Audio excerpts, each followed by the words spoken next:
Booktube, my name is Elizabeth and I read bookends and books, and this is the D tag. It was originally created by Jim at Jim's Books Reading and Stuff, and I was tagged by Kelly from Books I'm Not Reading. I will leave links to both channels down below.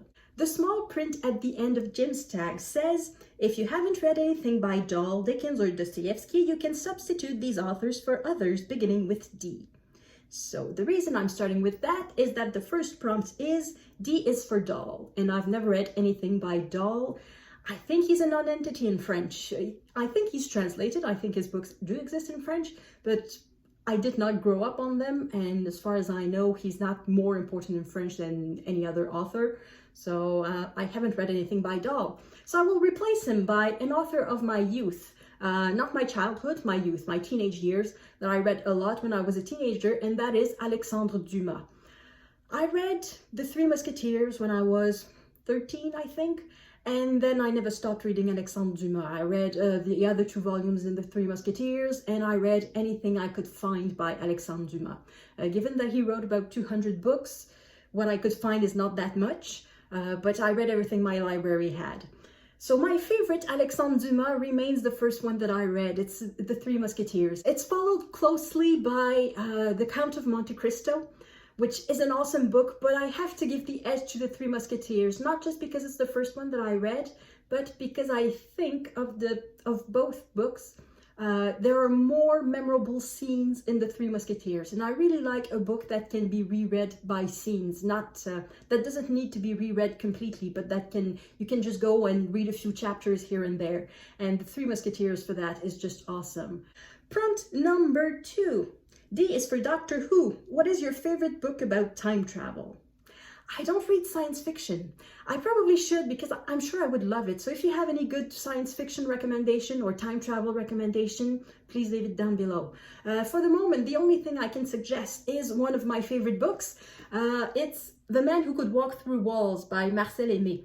It's a collection of short stories, and a couple of them involve not so much time travel as time manipulation. One of them has for consequence some sort of time travel, but it's about time manipulation. And one of them, it's the third one in this collection, is brilliant.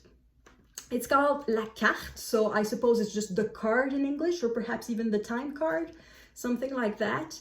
In that short story, the government managed to manipulate time and decides who gets how many days in a month.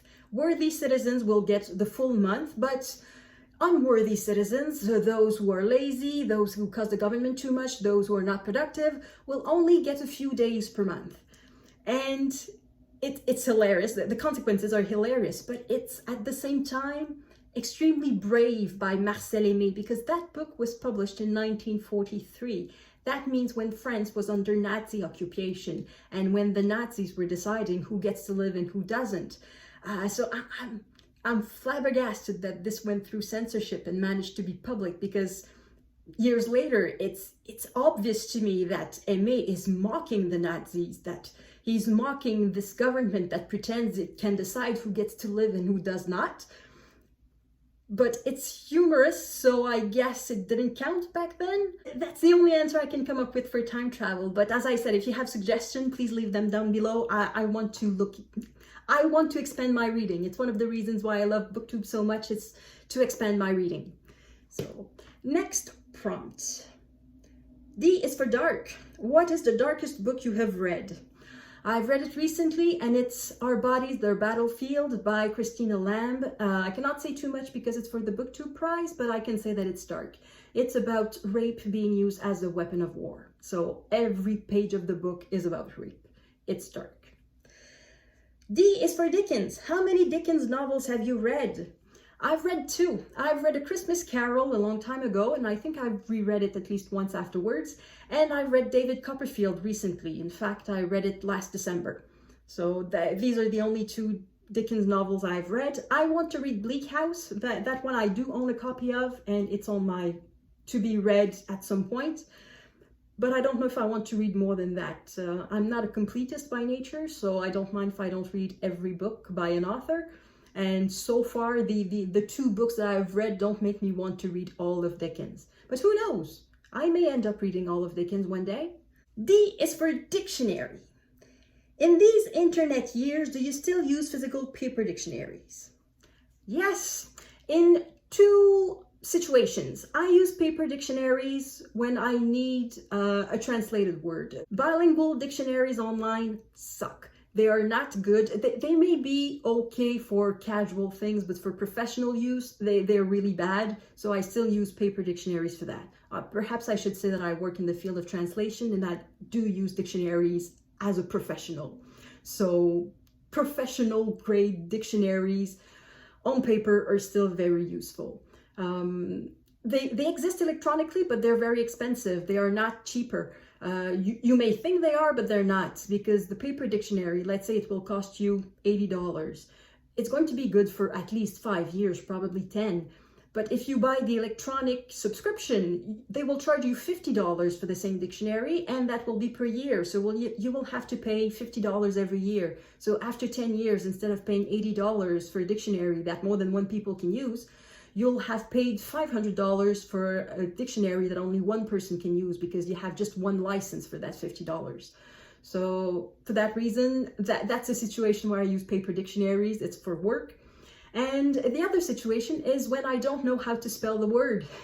It's easier to look in the dictionary than to try to type something in Google and figure out if it's really the word that I think it is, if it really means what I think it means. Also because there are alternative spellings, there are English spelling and US spelling and Canadian spelling. It's not always the same. So it's good to have a dictionary, a paper dictionary. It's more reliable. So I still do use paper dictionaries. D is for Dagger and Detective. What was the last detective novel you read? That one was a sort of spontaneous buy at Chapters. It's Bruno, Chief of Police. It's set in south of France. It's on the cozy side. It's really nice. There's a lot of food in there and you'll want to eat French food. D is for Dostoevsky. What is your favorite Dostoevsky novel? Oh, that's where I will sound brilliant. What have I read by Dostoevsky? Notes from an Underground. Oh, what's the title of that one? Tales from the House of the Dead? Something like that. The Idiot. The Double. Crime and Punishment. The Eternal Husband. The Demons. Humiliated and Offended. The Brothers Karamazov. Plus a couple that I don't have. I read The Gambler and I read a few short stories too. I love Dostoevsky and I think I should provide some explanations. When I was young, I thought all books were created equal. Well, there were good books and bad books, but I didn't think books were better. Some books were better than others. And then when I was about 15 years old, yes, I was 15 or 16, 15, the fourth year of high school, of secondary school. The English teacher gave us a list of books and we had to learn the title of the books and the authors. We had to learn that by heart, and that is when I learned that some books were better than others. It was a list of classic books of canon of Western literature, and we had to learn the titles and the authors for the exam. And it made a really deep impression on me because I thought, wow, these books are better than the other books. I want to read the books that are better than the other books. And I said earlier that I really loved Dumas when I was a teenager. And one of the authors on that list that grabbed my attention was Dostoevsky, because I regularly saw his name on the bookshelves of the library, because just right above Dumas, there's Dostoevsky. So I decided to read Dostoevsky at the time, and at the time I chose The Brothers Karamazov because it was the book that was on the list, and I liked it. I was a bit stubborn. I cannot say that I was hooked from the beginning. I was really, really stubborn. I wanted to finish the book, but at some point the Brothers Karamazov become a bit of a mystery. There's a bit of a whodunit in there, and from that point on I was hooked, and I really, really liked it. So the answer to that is not simple to the question, what is your favorite Dostoevsky? The sentimental answer is The Brothers Karamazov, because it's the first one that I read. Another sentimental answer would be The Idiot. Whoops, that's not The Idiot. Where's The Idiot? The Idiot. Because that's the first one that I bought, and it's one of the first books that I bought with my own money, and I reread that one often. So for a while I could tell you everything that was going on, but then I discovered other books and I've stopped rereading that one. But the one that I enjoyed the most when I was reading it, while reading it, that was the most enjoyable, was Crime and Punishment. I would really like to reread this one in a different translation. Recently, from the 1990s on, there was a translator called André Markovits who started to retranslate Dostoevsky because it was said somewhere that Dostoevsky in French was sounding exactly the same as Tolstoy. So he wanted to make Dostoevsky sound like Dostoevsky again. So I want to read Crime and Punishment in Markovits' translation, but they're so expensive. So this is a single volume, $13.75. And the new translation by Markovits, it's in 2 volumes of $19.95 each. So I don't know if I will read that, if it's worth it or not. Anyway, that is my rambling about Dostoevsky. Next prompt. D is for diversity. Which book from your reading ticked the most diversity boxes? Hi, this is Elizabeth from the future. While editing, I realized that my answer to this prompt was not what I wanted it to be. It was a bit rude, in fact, so I decided to refilm it. What I wanted to say is that I do believe in diversity in books. I do think it's important to read from a wide range of experiences, from a wide range of realities, of opinions, but I am not comfortable with checking boxes. I read a lot of nonfiction, and for a lot of nonfiction, it's completely irrelevant who the author is. The only important thing is that the author is competent in what he writes, he or she writes. If, for example, I'm reading about Renaissance Italy, the only important thing is that the writer has done their research about Renaissance Italy.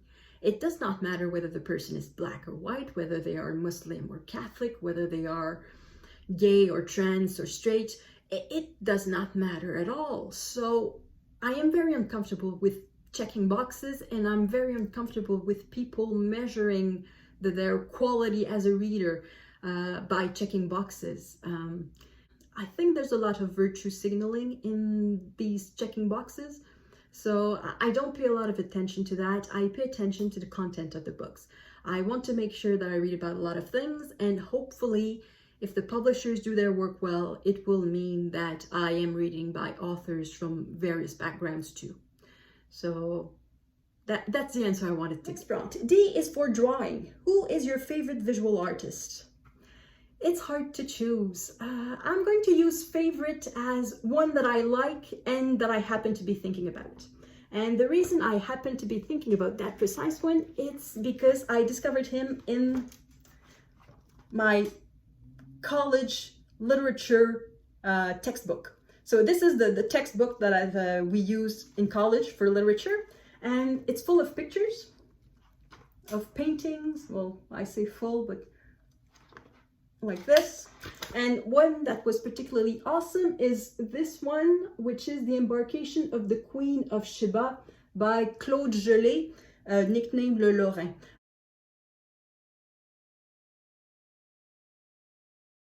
What I really like about this painter is the way he paints light, particularly in that painting. It's wonderful. I really like the light. It really feels like the sun is rising or setting.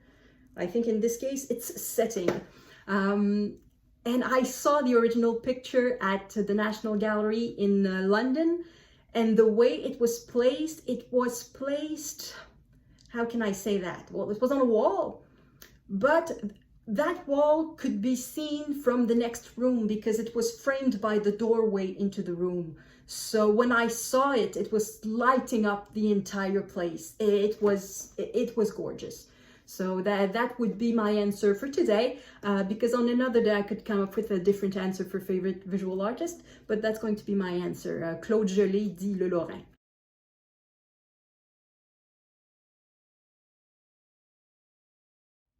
That was the last prompt. So that is it for the D tag. Thank you, Kelly, for tagging me. That was a lot of fun.